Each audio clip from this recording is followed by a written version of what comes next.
The day the word impossible got rewritten every once in a generation, a story unfolds that doesn't just challenge the rules, it rewrites them. This isn't just a story about genius. It's about the moment the world paused, turned its eyes to a lecture hall at Harvard, and witnessed something no one expected.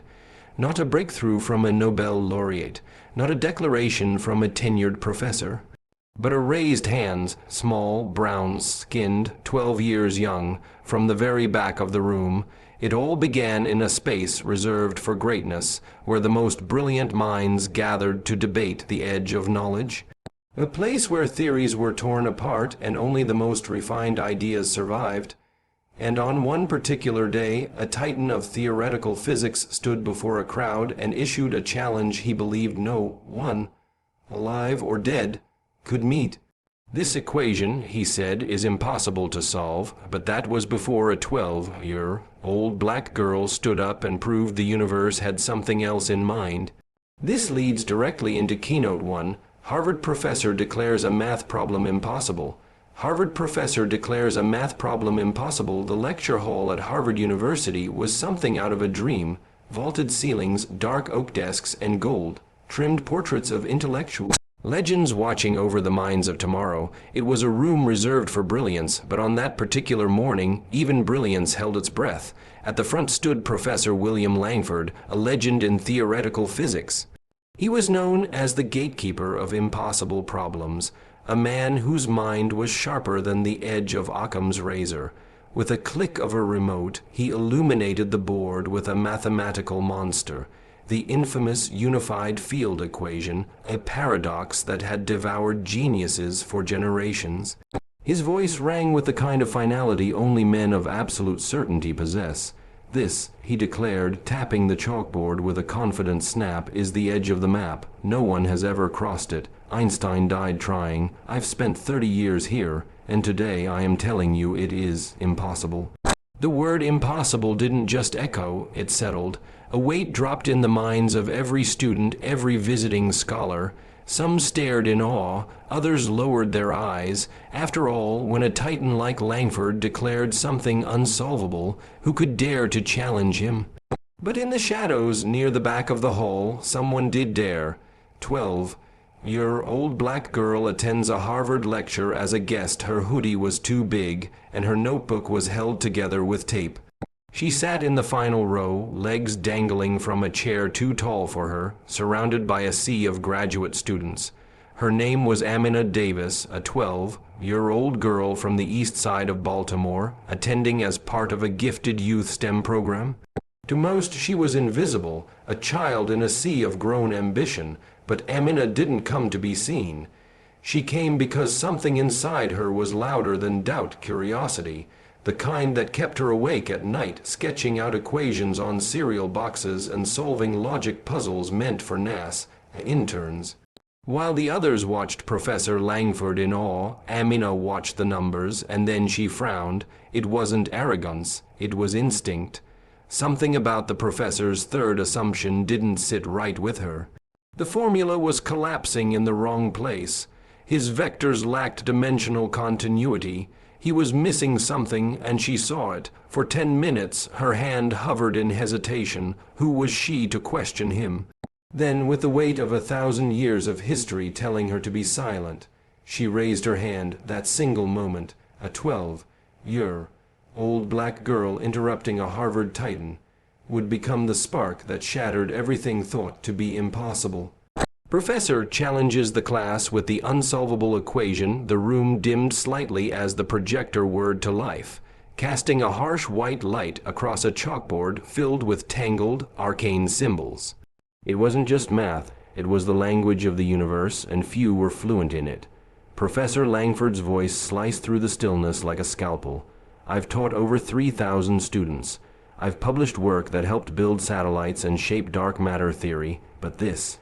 He pointed again to the glowing equation. This has defeated me, and every genius before me. The crowd shifted uncomfortably. Today, he continued, I offer you not a lesson, but a challenge. Solve it, disprove it, reimagine it. I invite you to try and fail. A few students chuckled nervously. Most simply stared. The professor was famous for throwing intellectual grenades like this, questions that chewed up egos and spat out humility. On the board, the unified field paradox, the unsolved riddle of how quantum mechanics and general relativity could exist in the same framework. Entire careers had collapsed trying to unite them. Langford, arms crossed, waited like a lion watching prey hesitate at the edge of his den. So he taunted with a half-smile any brave souls. No one moved. No one even blinked, except one girl. Amina Davis raises her hand from the back of the room in the back row, nestled between two Harvard graduate students who hadn't even noticed her presence. Amina Davis sat forward. Her heart pounded like a drum in her chest. But it wasn't fear, it was recognition. She'd seen something in the equation, a crack, a flaw, a hidden rhythm, and she couldn't ignore it.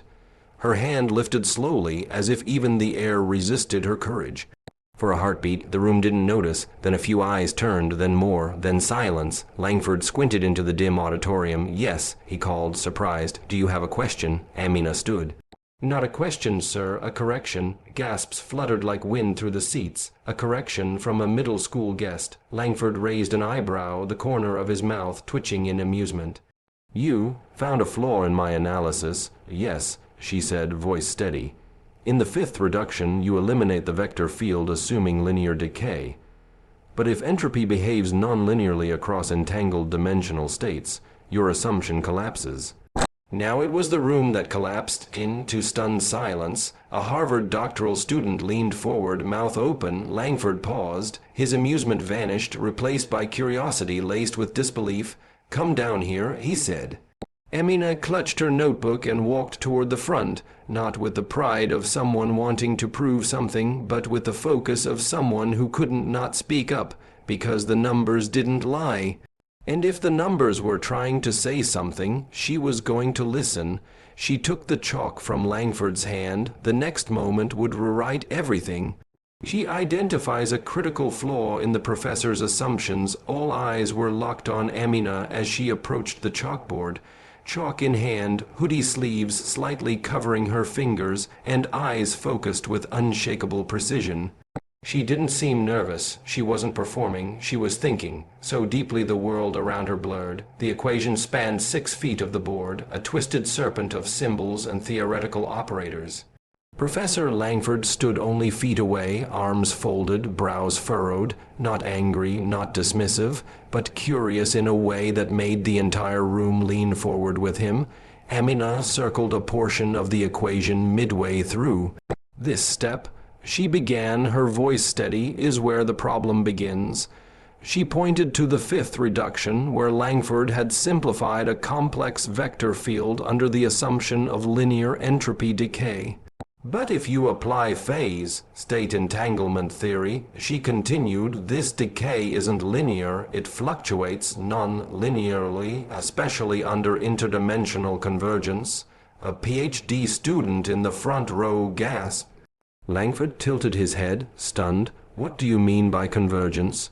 Amina, still writing, replied without missing a beat. "The field isn't breaking apart, it's folding inward, like a Mobius strip of entropy. You're not losing symmetry, you're misreading it."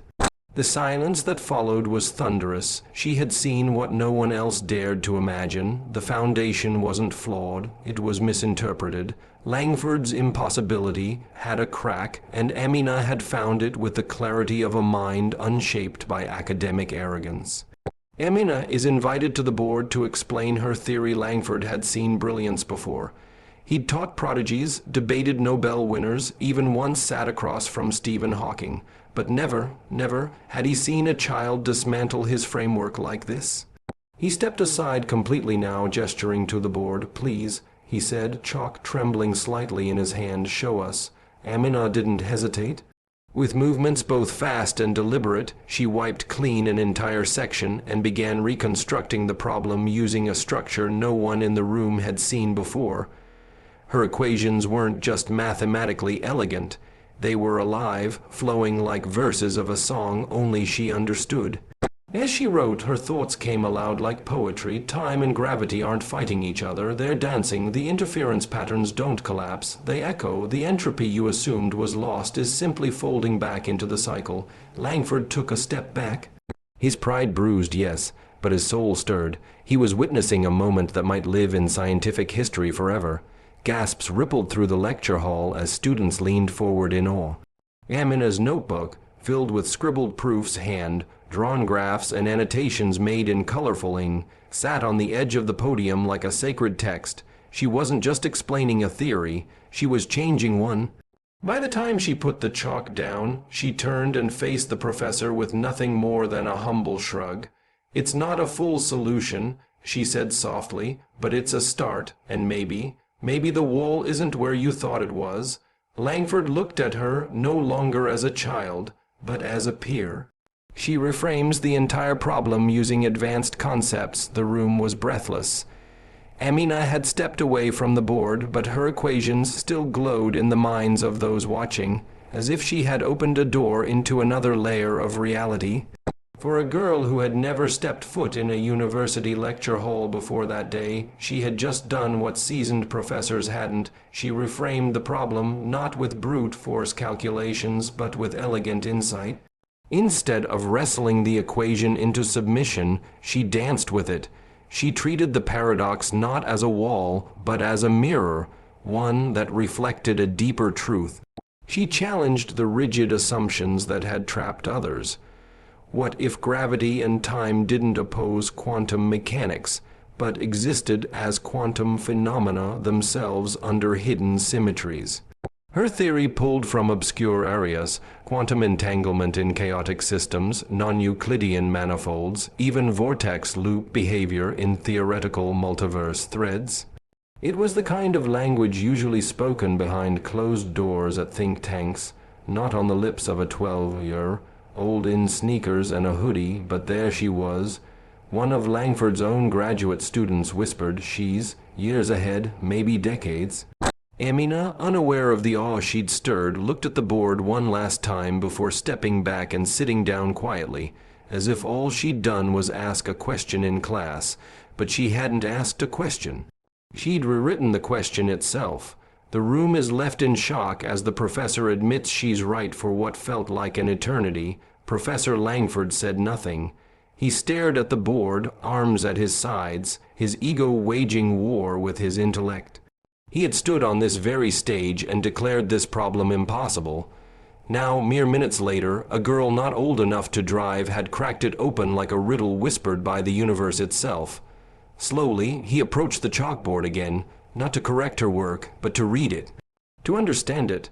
Line by line, he traced one equation with his finger, his lips moving silently. Then he stepped back. "She's right," he said, barely above a whisper. "My model was incomplete." Gasps erupted. One student actually stood up in disbelief. The impossible had happened, not just the math, but the man. Langford had never, ever admitted fault in front of a crowd. Yet now he turned toward Amina with something rare in his eyes, reverence. "I don't know who you are," he said, voice trembling slightly, "but I owe you more than an apology. I owe you my respect. This changes everything." Reporters in the back, invited to cover a guest lecture series, scrambled for their cameras. Students took out their phones. Whispers turned to shouts. Someone tweeted it before the class even ended. Breaking 12-year-old black girl schools Harvard physics legend live. The lecture hall, once a cold cathedral of intellect, had transformed into the site of an awakening. And at the center of it all sat a girl with chalk dust on her fingers, wondering why everyone was making such a big deal. She hadn't come to impress anyone. She had just come to solve the puzzle. Media erupts with headlines about the genius girl by the next morning. Amina Davis's name had ignited the internet like wildfire. Clips of her calmly solving the unsolvable equation were already trending across platforms. Headlines spun faster than the chalk in her hand. 12-year-old black girl stuns Harvard. Prodigy breaks impossible equation, leaves professor speechless. From Baltimore to brilliance, the girl who dared to think different. Mainstream media outlets rushed to her school in East Baltimore, where old ceiling fans rattled above worn desks and science books were more than a decade outdated. Her teachers looked both proud and stunned. Some didn't even know she'd gone to Harvard that day. But it was no accident. Amina had been quietly outpacing every academic level around her for years. Her mother, a night shift nurse, had scraped together used laptops, free online resources, and old textbooks from yard sales. Amina devoured them all. She didn't chase awards. She chased why now the world wanted a piece of her. News vans lined her street. Professors called to meet her. Tech companies reached out with scholarships. Anonymous donors sent letters offering mentorship and funding. But through it all, Amina stayed quiet. She returned to the same neighborhood library the next day and checked out 2 more physics books. She didn't care about the headlines. She was still chasing the question. Harvard offers Amina a full scholarship, changing her life forever. Days later, an official letter arrived in a thick, embossed envelope bearing the crimson seal of Harvard University. Inside, a full academic scholarship, immediate and indefinite, offered to Amina Davis, with housing, mentorship, and early access enrollment to the university's top programs. They didn't care that she was 12. They only cared that her mind was already building bridges to places they couldn't yet imagine. But Amina had one condition before accepting. "I want to keep asking the hard questions," she told them.